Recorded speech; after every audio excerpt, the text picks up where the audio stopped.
All right, welcome back to the Woody Show. Hey-o. Yep. Yeah. And we told you all about how we're doing this big party. Yep. And because we can't believe it either, that we've made it 10 years of this current job without losing the job. That's not true. real. It's been unreal. Right. And to celebrate, we have Cypress Hill, who will be with us for our Fiesta, and we're gonna get real with Be Real, who's here. Hello. From Cypress Hill. Be Real, good morning. Good morning and congratulations. Thank you. 10 years. Thank you. Thank An you. amazing run. Appreciate it.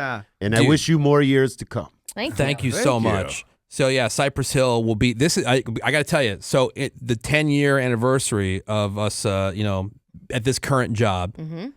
From day one when we first started doing these parties, my first request, I'm like, Cypress Hill. Right. 10 Every years year ago. has been Right on. Cypress Hill, Cypress Hill, Cypress Hill. This is a huge day for me. I've never met you guys. And I am a huge fan. Right on. Been a fan. I've told the story a million times on the He's air. not lying. He's shouted out the same story 1,000 times. 15 years plus. Yeah, because every time we're playing a Cypress Hill, especially something from Black Sunday, dude, it brings back all these memories because I actually, people talk about, oh, I had to walk to school both ways. I did. So I had this walk to school, and on the way there or the way back, it was either side A of the Black Sunday cassette on my Walkman, or it was side B. Okay. And that is an album today, and there are very few albums. I mean, I can count on one hand how many are front to back, start to finish albums for me, and Black Sunday is hands down one of them. Well, thank you, sir. It's Yeah. actually the 30-year anniversary for Black Sunday. Wow, that's depressing. It makes sense, though, given how old you are. I know it makes sense, but nobody wants to hear the math.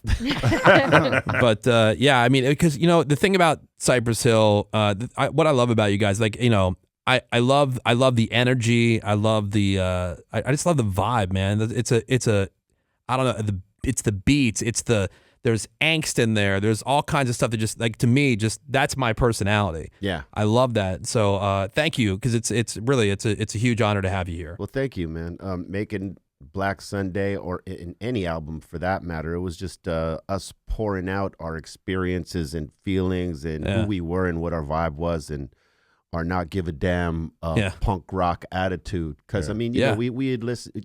Growing up, we listened to so many different genres of music. Hip hop we came on to later. I was listening to metal and punk and reggae and because of my older brothers and sisters, I was listening to a lot of oldies like 50s doo-wop, some 60s soul and stuff like that. So, and my mother, was listening to a lot of Latino music because she was from Cuba. So I heard a lot of salsa in my house, right? So I think all of us sort of uniquely grew up this way. Muggs, grew up same way, listening to all these different genres, with the exception of the salsa stuff. That's something that Sendog, Bobo, and I have in common because we come from Latino backgrounds. But it's that the universal love of music that sort of tied into what we were doing with hip hop. So I think that's why we were able to have impact with people that weren't necessarily hip hop fans at first, but became hip hop fans through us. Much like with the Beasties, the Beasties had a similar run like that. Yeah, they were like punk rock, and I watched that documentary on Apple TV. Yeah, It's fascinating, fascinating stuff, and people transition from one thing. Next thing you know, they're a hip hop group. Oh yeah, what we would get a lot during the course of our career is people coming up that were like, rock and punk heads and metal heads, and be like, man, I didn't really like hip hop. I didn't listen to it, but I heard y'all, and that opened me up. Yeah. And, that we never, expected to have that kind of impact. We thought, we'd be making hip hop music and it'd be for the hip hop fan audience base that was out there. We never anticipated it crossing over and going into mainstream and touching all these different. Well, you found a suburban white kid walking to school. Well, all right. You nailed that. You nailed that crowd. You got it, man. So let me ask you. So, you came around to the hip hop thing. Now, were you guys always stoners? Like, or is that something? Because like Ravy, she's kind of late in life stoner. Right. That's true. You know, like for the longest time, she was mostly just like beer Just drinking and, beers Yeah. and, and stuff. things like that. But were you guys always about that scene? Because that's obviously like a lot of what people associate with Cypress Hill as well. Yeah, before I met the guys, I was living in East LA. Sendog was in Southgate, and Muggs was in Bell Gardens, or maybe New York at the time. We didn't know Bobo yet, but I'd started smoking as early as 13, 14 years old. I was hanging out with my other metalhead friends. Yeah. We had one older friend who was like a gangster. He was just a few years older than us, but a little bit more advanced. So after school, we'd go hang out with him and listen to metal music. He was like the only cholo, Mexican gangbanger that we knew that was listening to metal, like listening to Rush and AC/DC and Ozzy and all that stuff. And while we were hanging with him, he'd break out this little small green acrylic bong. And, we're all much younger than him, but he starts taking a hit and we're like, hey, what's that? Can we? And so, he gives us the hit, right? And I'd go home and I'd have the munchies, and I didn't even know what the munchies was yet, but every time I'd come home from his house, I'd be asking my mom, hey, Mom, I'm hungry. And she's like, why are you so hungry all the time? Growing boy, Mom. Yeah, I'm starving. I'm 13. Little did I know. Right, yeah. Little did I know that she knew, because she was a stoner too. She could smell it on me. You know what I mean? Yeah. Yeah. I didn't know till many years later that my mother smoked weed. But See, that's how the story used to go, and now because of the mainstream acceptance and how it's just readily available. I mean, look, it's always been available. I mean, but plus- like legally or recreationally in so many places, which you guys have been a big proponent for, obviously, over the number of years. It's crazy how different it is now. Right. Yeah, Right? parents are smoking together with their kids. oh Yeah, and It's when a family you're affair. when you're in your early teens, you think your parents are so dumb. Yeah, and like they're they're not going to square. know. I realized maybe in my mid-teens that my mother was not square; she was gangster. I'd found out that she was like slanging pounds to like certain people in my neighborhood. I was like, what? Damn. How did I not know? That show Weeds with Mary Louise Parker, Right. Right? Like your mom was like the East LA version, I Pretty guess. much, Like, yeah. Wow. Little Cuban woman slanging packs of flowers. I was like, wow. Yeah. Okay. Okay. Be Real from Cypress Hill is here. And so anyway, Cypress Hill's back on the road to celebrate 420. They got an upcoming We Legalized It 2024 tour. The show kicks off just before 420 on April 18th in Boston. It's going to hit some other spots across the country. I know like in some other Woody Show cities. I know like in Philly, we're giving away some tickets to go see him in Atlantic City. Also in Brooklyn, Austin, Texas. Nice. Yeah, so 101X, we're getting you all set up with some Cypress Hill tickets there. Vegas, we're getting you set up. So, keep an eye out, keep an ear out for the Woody Show on those tickets. But this Legalized tour, what's interesting is that you're donating $1 to every ticket to the Last Prisoner Project. And I was really curious to get your take on this. And by the way, if you're just tuning in, Be Real from Cypress Hill is here, and they're playing our Fiesta. Like a big, Huge. can't believe we made it 10 whole, that's what it's called. Can't believe we made it 10 whole years without getting fired Fiesta.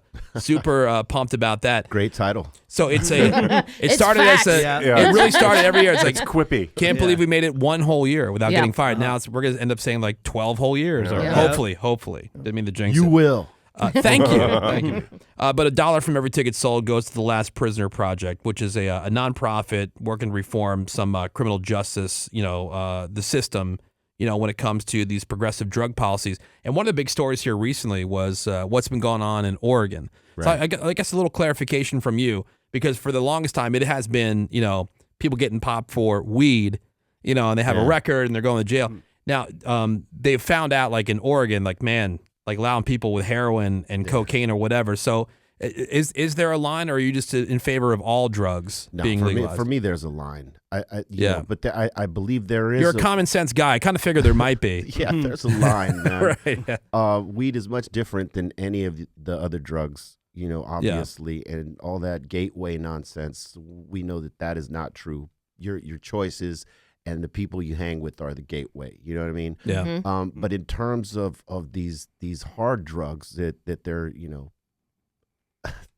they lead to things that we all know that is destructive, right? Yeah. So I think they just need a different system to deal with those hard drug users. Maybe borrow what Amsterdam does. What does Amsterdam do? I don't know. Well, it's Educate me. I'm here to learn. It's not necessarily legal, but people with addiction problems in terms of opiates, they have programs there to help them get through it, right? And it's not necessarily legalizing it and making sure it's okay, but it's more about caring for these people and slowly weaning them off of it.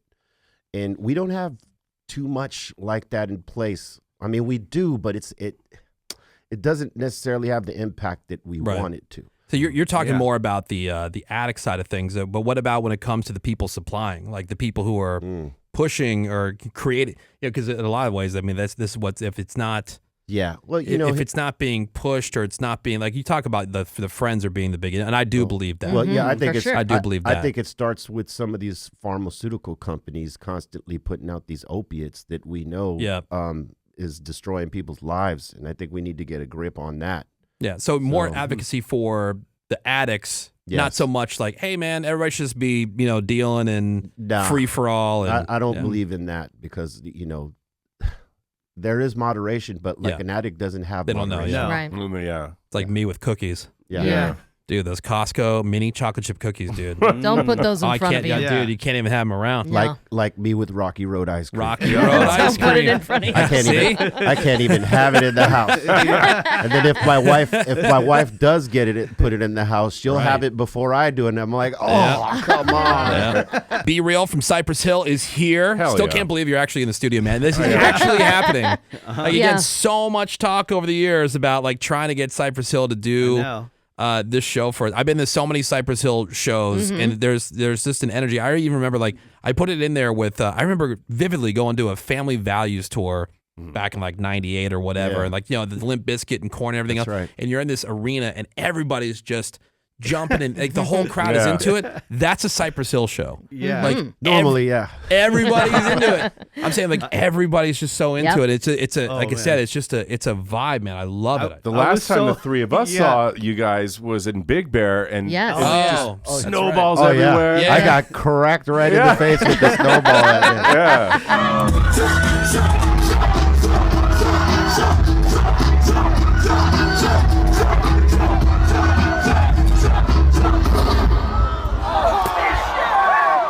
Yeah. Oh my God! I was in the middle of a verse, and people were going wild, and then They all of were. a sudden, Yeah. boom, Oh. snowball. Luckily, I had my mic right here. Yeah, and Yeah. right in front of your face. It smashed on the mic, impact, Oh but my God. Now, were you pissed? cracked me right in the face. Or do you No, kind of chalked it up to No. people are having a good time, they're excited? I kept it going. You know Yeah. what I mean? Yeah. Because one thing about us is that no matter what, we keep the show moving. Yeah. In spite of everything, because And- realistically, if I get mad up there and I start telling people, "Hey man, you throw another damn snowball," Right.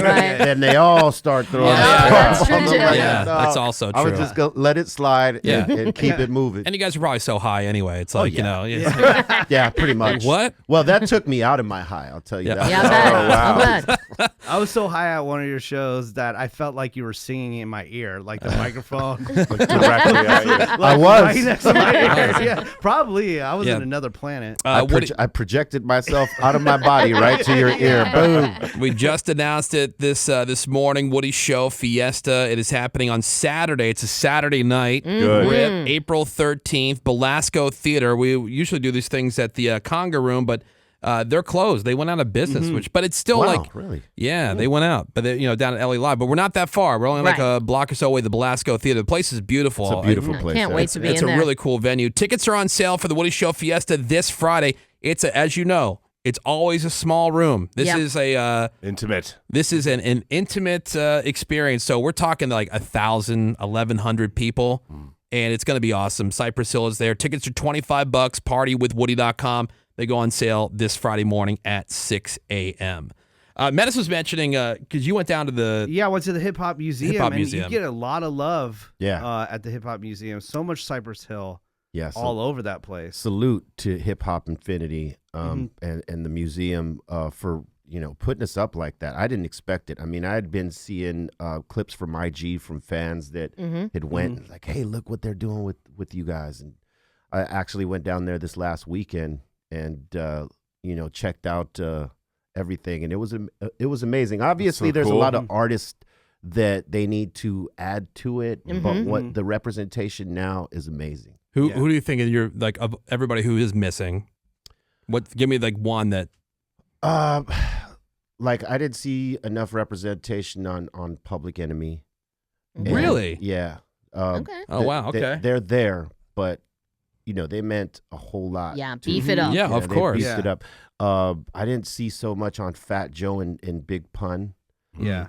Which were two dynamic rappers. I mean, rest in peace, Big Pun. But Big Pun, along with us, had we opened the doors for a lot of Latinos out there because not so many were getting signed at that point in hip hop. So Pun and ourselves, we opened a lot of doors. So it's great that they got us up there, but I think they should have Fat Joe and Pun as well. Well, I mean, isn't the thing about all these, like, whether it's the Rock and Roll Hall of Fame or this, I mean, they're constantly, it's a Always it's a living, breathing thing. Yep. Like the way that the Grammys did the hip hop 50s, where they included so many groups. Yeah, not everybody that should have been there was there, but it's hard to because I know that the actual show, when you go into the museum, it starts, and then I think it's about an hour and a half maybe. And it's sort of the same thing with the Grammys, right? They had maybe 15 minutes to celebrate 50 years. Right. Yeah. So, do the math. Yeah, so I get it. It's hard to include everything in an hour or hour and a half story. I mean, with our documentary that we released with Showtime, we're talking about a 30-year history, and you're trying to tell it in an hour and 30 minutes. And salute to Esteban Oreo, who actually did a great job doing that. But, people want to see a little bit more, to go a little bit more in depth. So, at some point, I think they'll add to it. And I think, in terms of documentaries for Cypress, we may do another one later that is a little bit more in depth and a little bit longer to tell you more of the story. But I think hip hop, being celebrated in its 50th year when no one thought it would last 5 years. True. Is amazing. So, what we do have out there representing the genre is awesome.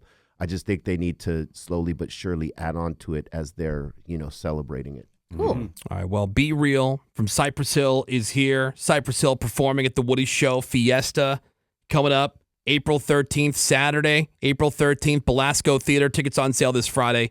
6 a.m. Get your tickets, $25. Partywithwoody.com. More with Be Real here in just a moment. He hung around, you guys. Yeah, I know. I'm right here. I always have anxiety. I've told these guys a million times. Like, we don't do a ton of guests. Like, the people that we have in are people that we really love, respect, really want. big fans of, And or I whatever. appreciate that. So I'm always because of that. I'm always nervous. I'm like, are they having a good time? Are they they're going to stick around? Like, they're going to be like, oh my god, this sucks so bad. Oh, And it's if you left here devastated, I would be devastated. I am not devastated. Okay, good. And I want to thank you for inviting me. Look, I'll tell you straight away. I don't do too much radio anymore. I only go visit my bro who's next door, Yeah, Big Big Boy, yeah. Yep. and Stryker. But when they told me you wanted me up here, I was like, okay, we're gonna do this. Dude, because- thank you. It's been 10 years in the making. Thank you, dude. Thank you so much. Yes, and I want to say, anybody that's coming down to the show, put on your goddamn Fitbit watch or your Apple Watch if you have one, and we're gonna feel them goddamn activity rings. Yeah. Circles are going to close. We are going to close Circles.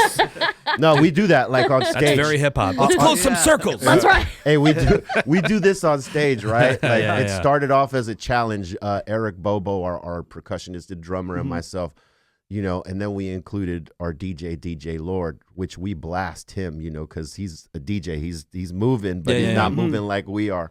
So we, it started off as a friendly competition on who could accumulate the most steps and burn the most calories. Oh my god. So we'll compare our watches Okay, at the end of the nice. show. That's funny. Well, so then this is a stupid question, maybe. I don't know. Maybe it's stupid.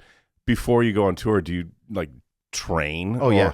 Yeah. I've trained pretty much half my life, like either in martial arts or boxing or weight training or cardio, like all of it, because as you get older doing this, Yeah. Get gassed out, man. you get gassed if you're not, Yeah. if your legs ain't ready and your lungs ain't ready. And we do like a pretty high-powered physical show, yeah. Yeah, let's talk about that energy, man. Mm-hmm. Yeah, That's a lot to keep up. So, as you get older, it doesn't get easier. So, especially at an hour and a half, and if you got 2-3 shows in a row, maybe 4 sometimes, which we stopped as of late. We don't do more. Take it easy. But, if you got 3 in a row at an hour or an hour and a half, you got to be fit for this. So, you know, all of us in Cypress, we dedicate ourselves to being ready for that. So we train before tour, we train on tour. We never really stopped training. I mean, I stopped for 2 months because I had a hernia surgery after the last tour because I was going too hard in the gym and I didn't realize it. Oh God! We were on tour with Ice Cube and we were on the last show.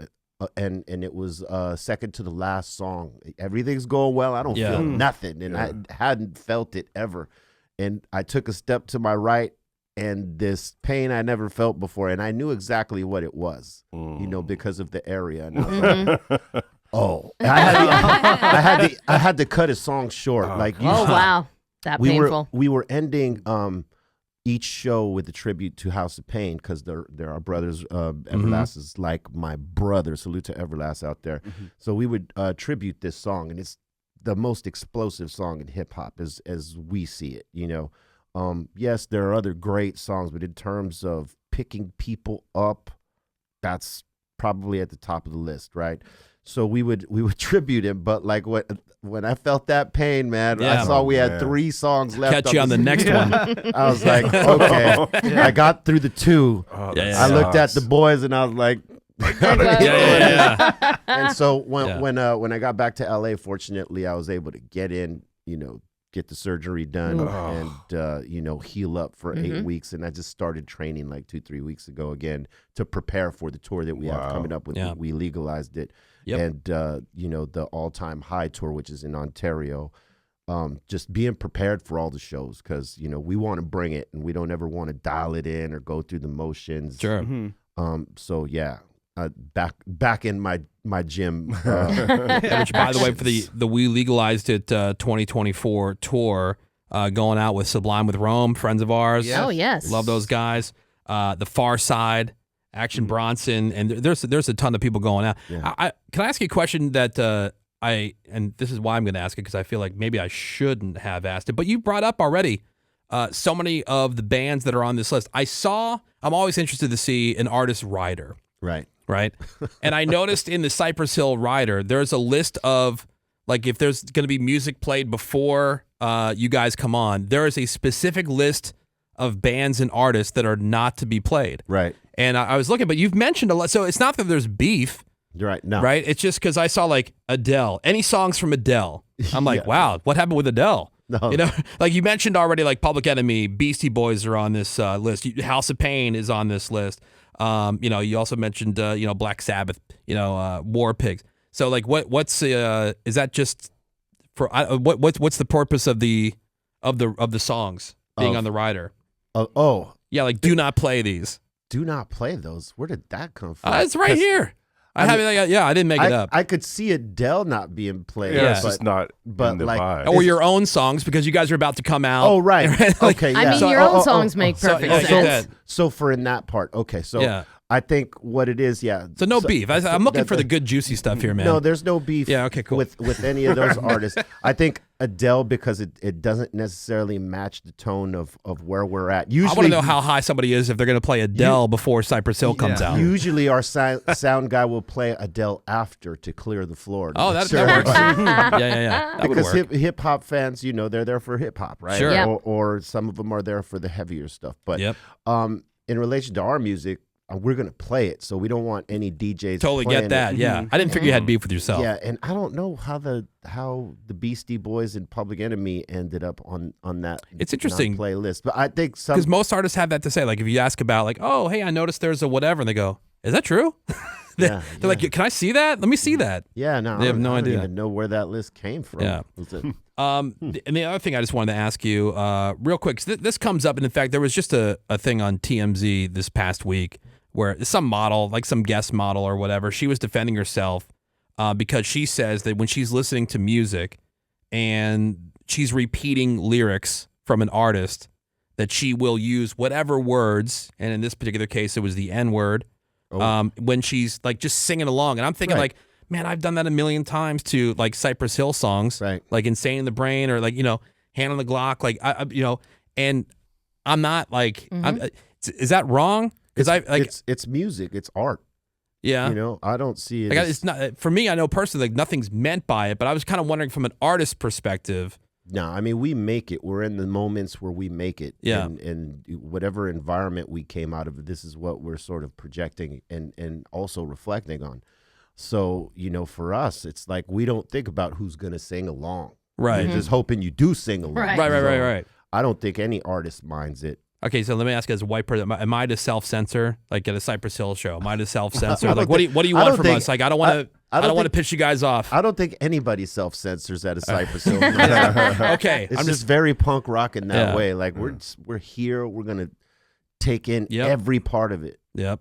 Yeah. Yeah, dude, I'm so excited. Yeah, this is very cool. I don't even know what to do with myself. I'm so excited. I mean, the light in Woody's eyes during this whole thing. You never see this much joy come across him. I appreciate that. I'm telling you, and I do appreciate you, man, spending some time with us. So, like, I know for a fact because I think both Stryker and Big Boy have told me that you don't do a lot of radio stuff at this point. You guys don't have. I mean, you guys don't have to. You do your shows. You get with your fans. Well, what do you want to come see dopes like us for? I stopped doing radio a while back because I mean, at some point, at least for certain stations, because I know that at least the urban stations, they're trying to play younger artists. They don't necessarily play legacy artists as they call us now. You know what I mean? So it doesn't matter if we Does that bother you? Yeah, it does. It does? Because hip hop is very ageist, and it shouldn't be. There's no other genre of music is ageist, like hip hop is. When you're getting into your 30s, they're telling you you're too old for this genre, and that's not the case because a lot of us that grew up with this brand new genre at the time, a lot of us are in our 50s and 60s, and we still love hip hop, but there's no station that serves us. So see, that's crazy. We play. This show for sure does. All the way from the 90s. And see, that's the thing. Like I even made my own edit. Yeah. Hold on. I even made my own edit of so we can actually play it on the air. Here we go. Hand on the Glock. I made so we can play Hand on the Glock on the radio. Mm-hmm. Yeah. And dude, like, see, and that's great because Dr. Green Thumb. Yep. And that's awesome because realistically, if you guys ain't doing it and shows like you guys ain't doing it, we ain't getting that play from urban stations that are supposed to play us. They try to go to a younger demographic, but a lot of these stations, and this is why they're doing horrible. They are not tapped into who's actually listening and who's willing to listen. Most of the people that they're trying to get to, these kids are listening to playlists on Spotify, Pandora, and the rest. They're not locked in. The people that got jobs and go from A to B to work and all that stuff, they're listening to your station. Not those kids. You know what I mean? And they don't. We want the stuff that we love. Like me personally, I just want to rock to something that I love. Yeah, exactly. So for me, it was like, whenever we'd come out with a new record, like for instance, the last two, Back in Black, and the one before it, which is Elephants on Acid, I did the radio run, but like, it was, you're going to play the song that day. Yeah. And then when I'm gone, you're not playing the song. Yeah. Because I feel you. Because it's too old. We're too old for the demographic. Not too old for the interview though, right? Not too old for the interview. To get on our social media and stuff like that. Right. That's, so like it's lame, man. I told myself after that, I'd rather not do that. Yeah. And waste either of our time with this. Now let me tell you, like, this is why we don't do many guests, and I get beat up on it every once in a while. Like, oh, you should have more. Like, famous people for the sake of being famous. They're coming in here because they just want to promote whatever they got going on. They don't necessarily care about the show. They don't care about really kind of getting into the mix with us or whatever. It's an infomercial for whatever project that they have to slum it and do radio for, right? Right. And so, like, I'm not interested in that. I want people that I have a genuine passion, interest, love, whatever for. A connection to come in and get a chance to sit across from somebody who I legitimately admire and have a conversation about what they do and why I love it. Well, I could tell you, I would come back here again. Oh, thank you. There you go. It's Be Real from Cypress Hill, everybody. All right. See, dude? God, this album. 30 years? 30 years. Good God. Oh, my God. So you'll do this at our show, right? Yeah. Still do like do that. Yeah. Oh man, here I got a list. So if you want to wait, I got it. It's in a binder.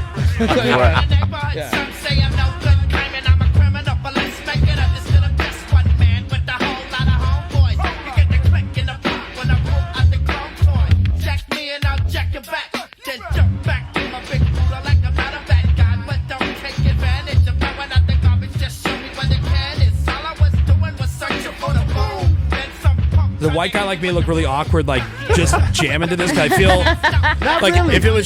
if you weren't here, I'd feel really cool. But yeah. So yeah. All right, be real from Cypress Hill, everybody. Thank you. All right, man. We will see you at the Fiesta. Yes. Go check out the Legalized It 2024 tour, cypresshill.com for all the info. Understand what I'm coming from. Self-defense turns to the offense. All right. More Woody Shows next. Hang on.